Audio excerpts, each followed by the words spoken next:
Well, warning for parents and caregivers. Today, health experts are urging caution when giving kids cold and flu medications this season.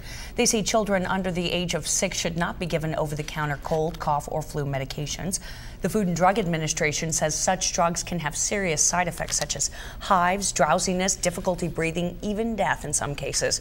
About 7,000 children end up in the emergency room each year because of problems associated with over-the-counter meds. Roughly 2/3 of incidents occurred after children drank medication while unsupervised or because of dosing errors. When you think health, think IRU.